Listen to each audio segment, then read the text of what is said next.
సమోసాలు ఈసారి హిందీలో కూడాను సమాస్. ఈ సమాస్ అనే పదము మీకు మనందరికీ తెలుసు. హిందీ మనకు సరిగ్గా మాట్లాడడం రాదు.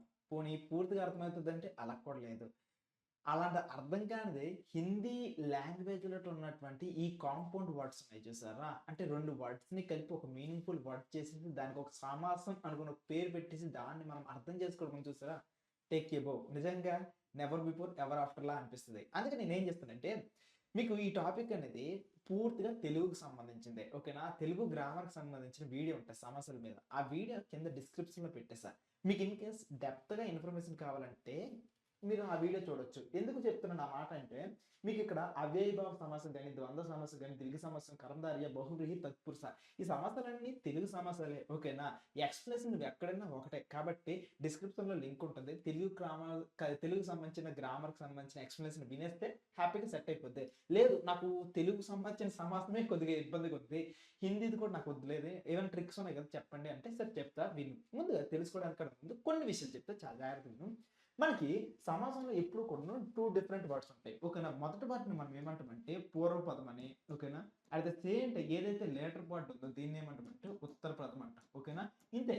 సో, 2 పదాల్లో పూర్వపదం, ఉత్తర పదం. ఫర్ ఎగ్జాంపుల్‌కి నీలకంఠం ఉందనుకో నీల కంఠము. లేకపోతే త్రినేత్రుడు అనుకో త్రినేత్రము. ఓకేనా? ఇలా పూర్వపదం ఒకటి ఉంటది. ఉత్తర పదం ఉంటుంది. ఇప్పుడు నేను చెప్తా చూడండి. అవ్యయభావ సమాసం ఎప్పుడు కూడాను మనకి దేన్ని బట్టి ఉంటదంటే ఇది ఎప్పుడు కూడాను పూర్వపదం బేస్డ్‌గా ఉంటది. సో, ఇప్పుడు నీకు ఎప్పుడైనా సరే ఈ పూర్వపదంలో కన్ను. సో, రెండిటి మధ్య హైఫన్ ఉండేసి 2 సేమ్ వర్డ్స్ వస్తాయి. ఈ వర్డ్ వస్తే వెంటనే నువ్వు చెప్పాల్సింది ఏంటి తెలుసా? అవ్యయభావ సమాసం అనుకుని. ఒకవేళ నీకు పూర్వపదం ముందున్న లెటర్‌లో ఓకేనా?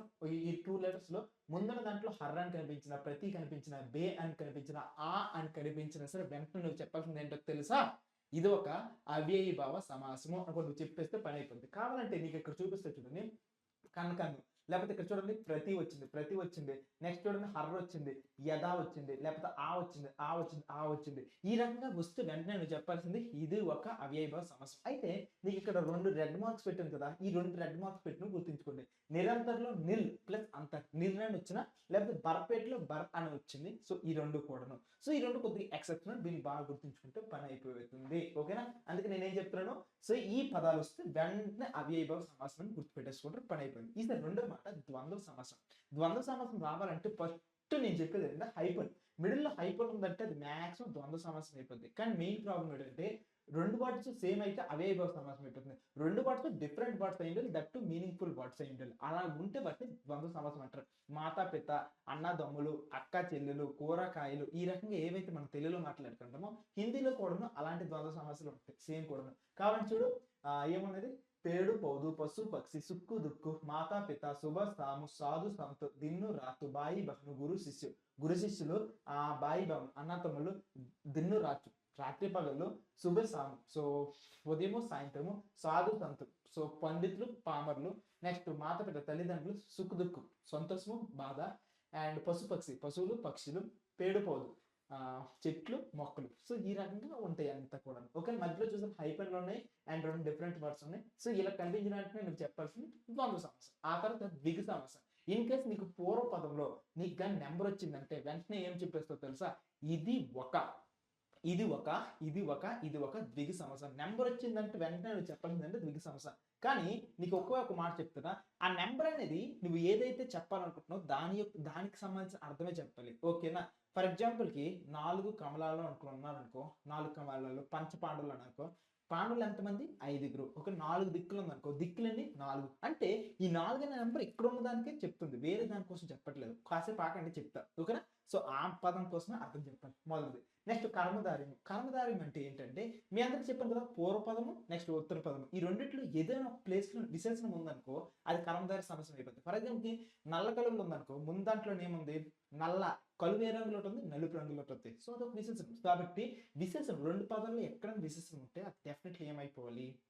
కర్మధారయ సమాసం అయిపోవాలి. ఫర్ ఎగ్జాంపుల్‌గా ఇక్కడ సిట్యుయేషన్ చూసుకుంటూ వెళ్దామా? కర్మధారయ సమాసంలో నీల్ కమలు, చరణ చిహ్ను, విద్యాదానం, ధనశ్యాము, చంద్రముఖము, స్వర్ణముఖు, కమల్ నయను, సంసార సాగరు, సూనహరే బాదర్. ఈ రకంగా మన సిట్యుయేషన్స్ అన్నీ ఉంటాయి. సో, మీకు కొన్ని ఎగ్జాంపుల్స్ చూపిస్తున్నాను చూడండి విశేషణకు సంబంధించినంత వరకు. చంద్రముఖి ఆ ముఖం ఎలాగుందంటే చంద్రుడిలాగా ఉందంట. ముఖం ఎలాగుంది? చంద్రుడిలాగా ఉంది. సో, ఈ 2 సిట్యుయేషన్స్ గుర్తుంటే పనులయిపోయాయి. ఈసారి విశేషణం అయిపోయింది. నెక్స్ట్ ఇంకొకటి ఏంటంటే బహువ్రీహి. బహువ్రీహి అనే పదంలో చూస్తే నీకు ఈ 2 నంబర్స్‌లో అయితే నంబర్ అని ఉండొచ్చు. లేకపోతే విశేషణమైన ఉండొచ్చు. నంబర్ ఒకవేళ ఉందనుకో చూడండి సిట్యుయేషను.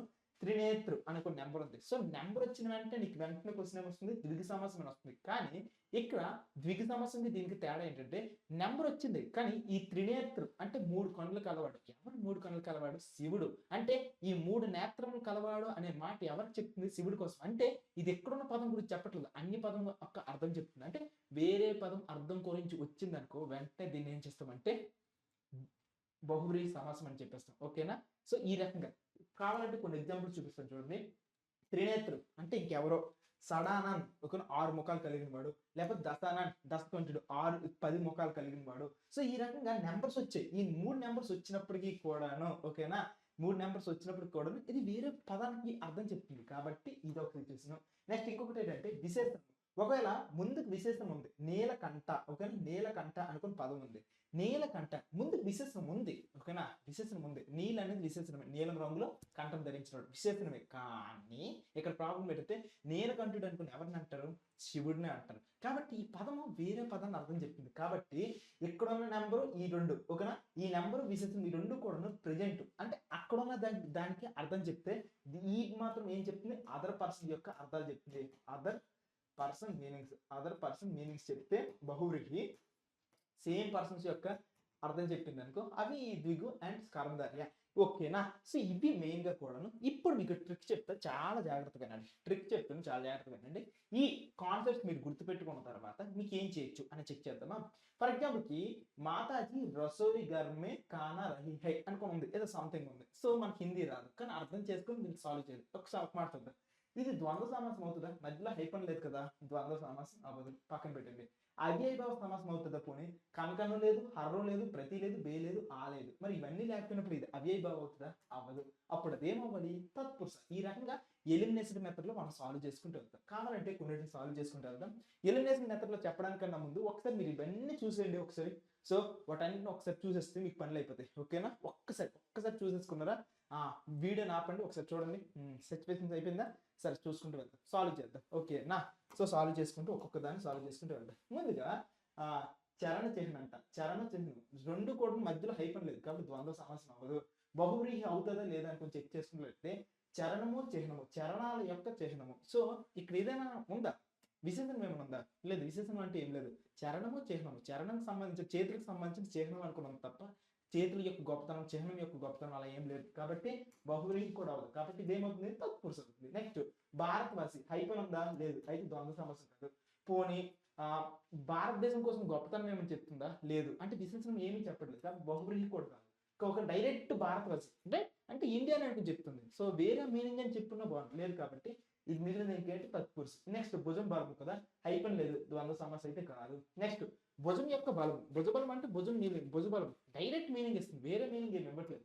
అండ్ విశేషణం ఏమైనా ఉందా? విశేషణం కూడా ఏం లేదు. బలం గురించి ఏమైనా ఎక్స్ట్రాగా చెప్పడం కానీ భుజం గురించి ఎక్స్ట్రా చెప్పడం కానీ లేదు. కాబట్టి తత్పురుష. ఓకేనా?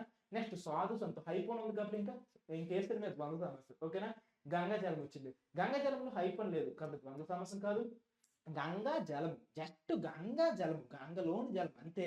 విశేషం ఏమైనా చెప్పట్లేదు. గంగా జలం అది ఇది అనుకుని ఏం చెప్పట్లేదు. డైరెక్ట్ గా చెప్తుంది. ఇప్పుడు వేరే మీనింగ్ వస్తుందా? లేదు. డైరెక్ట్ మీనింగ్ కాబట్టి బహువ్రీహి కొట్ట. అప్పుడు ఏమవుతుంది? తత్పురుష. దిన్ను రాతు ఎప్పుడైతే మధ్యలో సౌండ్ వచ్చిందో హైపన్ వచ్చిందో ద్వంద్వ సమాసం అయిపోయింది. తర్వాత నెక్స్ట్ చూడండి శ్రమజలు. శ్రమజల్లో మధ్యలో హైపన్ లేదు కాబట్టి ద్వంద్వ సమాసం కాదు. నెంబర్ లేదు కాబట్టి ద్విగు సమాసం కాదు. అండ్ ఇంకేంటి? తత్పురుష. ఓకేనా? 12 మాసం ఎప్పుడైతే నెంబర్ వచ్చిందో ఎప్పుడైతే నెంబర్ వచ్చిందో వెంటనే మనకు వచ్చే క్వశ్చన్ ఏంటంటే నెంబర్ వచ్చింది కాబట్టి ద్విగు. కాకపోతే బహువ్రీహి వచ్చినప్పుడు కొద్దిగా జాగ్రత్త. ఓకేనా? కొద్దిగా టెన్షన్ పడాలి. 12 అంటే 12 కదా? నెక్స్ట్ భుజబలి ఇది ఇంతకు ముందే చేసాం తత్పురుష అనుకోని. నెక్స్ట్ భారతవాసి ఇది ఇంతకు ముందే చేసాం తత్పురుష సమాసం అనుకోని. That's it. ఇప్పుడు మీరు నాకు చేయాల్సిన పెద్ద హెల్ప్ ఏంటంటే ఓకేనా? మీరు నాకు చేయాల్సిన హెల్ప్ ఏంటంటే ఒక్కసారి ఇక్కడ ఉన్నవన్నిటిని కూడా చదువుకుంటూ వెళ్ళిపోండి ప్లీజ్. త్రిభుజ్ కానీ చౌరాహ కానీ నవరాత్రి కానీ నవగ్రహ కానీ సత్సాయి కానీ శత కానీ దోపహార్ కానీ ఇలాగా ఏదైతే నెంబర్ ఉందో త్రిభుజము చౌరాహు 9 9 9 7 10 ఓకేనా 2 ఓకేనా నెక్స్ట్ త్రివేణి ఈ లెక్క నెంబర్స్ ఉన్న వాటిలో దోపహారం చూసారా 2 పోట్లు ఇది ఒక్కటే మీకు సరిగ్గా అర్థం కాదు మిగిలినవన్నీ కూడా సెట్ అయిపోతాయి. కాబట్టి నా యొక్క హంబుల్ రిక్వెస్ట్ ఏంటంటే ఫస్ట్ రిక్వెస్ట్ ఇక్కడ కనిపిస్తున్న లిస్ట్ అంతా చదవండి ప్లీజ్. మీరు మంచి మార్కులు వస్తే నాకు చాలా హ్యాపీ కదా. నెంబర్ 2 ఇది అయిపోయిన తర్వాత వెంటనే మీరు చేయాల్సిన రెండో పని ఏంటంటే, తెలుగుకి సంబంధించిన గ్రామర్ వీడియో కింద పెట్టాను. అదొక 30, 40 నిమిషాల వీడియో. ప్లీజ్ చూసేయండి. ఒక పని అయిపోద్ది. అర్థమయ్యేటట్లుగానే చెప్పాను. ఓకేనా? సో, మీకు కేవలం మార్క్స్ వచ్చే పిల్లల్లా కాకుండా నాలెడ్జ్ ఉండే పిల్లలుగా మారితే నాకు చాలా ఆనందంగా ఉంటది. దేశం మారుతది మీ వల్ల. లేకపోతే అన్‌క్వాలిఫైడ్ ప్రొడక్ట్స్‌ని బయటికి పంపిస్తే ఏం ఉపయోగం? సరేనా? సో, మంచిగా ఉండండి. మంచిగా చదువుకోండి. ఏ చిన్న హెల్ప్ కావాలన్నా సరే అన్నీ ఉన్నాను. సో, ఫిజిక్స్ వాళ్ళకి కూడా మీకు సపోర్ట్‌గా ఉంటుంది. కింద కామెంట్ సెక్షన్‌లో ఏమైనా డౌట్స్ ఉంటే అడగండి. వీలైనంత వరకు టాపర్స్ ఉన్నారు కదా! మీరు మీరు సాల్వ్ చేసి చెప్పేయండి పిల్లలకి. సరేనా? బై నాన్న.